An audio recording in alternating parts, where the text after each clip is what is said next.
बिस्मिल्लाहिर्रहमानिर्रहीम नहमदुहु व नसल्ली अला रसूलिहिल करीम अम्मा बाद।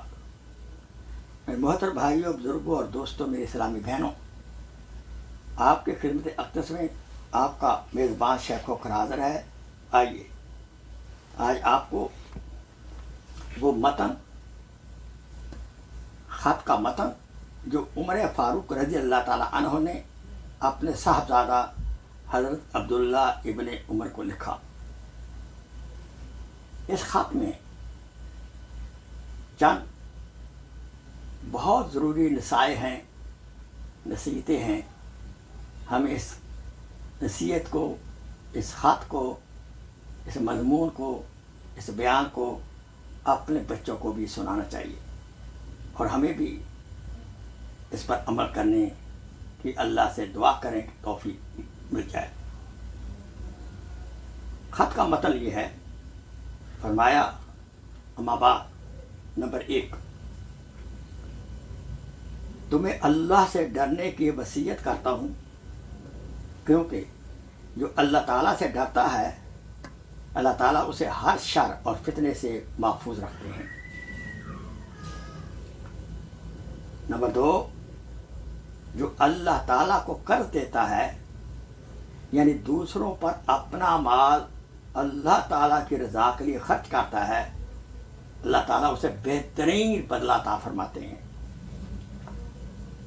नंबर 3, जो अल्लाह ताला का शुक्र अदा करता है, अल्लाह ताला उसकी नेमत को बढ़ा देते हैं। नंबर 4,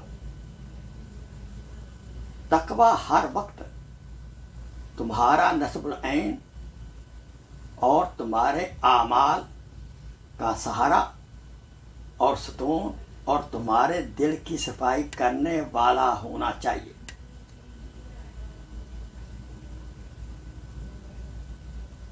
नंबर 5, जिसकी कोई नीयत नहीं होगी उसका कोई अमल मोतबर नहीं होगा।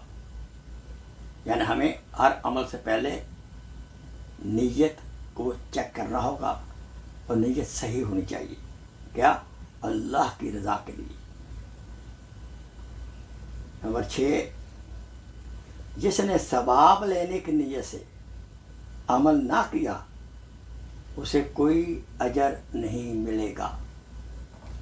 नंबर 7, जिसमें नरमी नहीं होगी उसे अपने माल से भी फायदा नहीं होगा। और आखिर में लिखा, जब तक पहला कपड़ा पुराना ना हो जाए नया नहीं पहनना चाहिए। अल्लाह ताला से दुआ है कि इन नसीहतों पर हमारी औलाद भी अमल करे और हम भी किसी के औलाद हैं।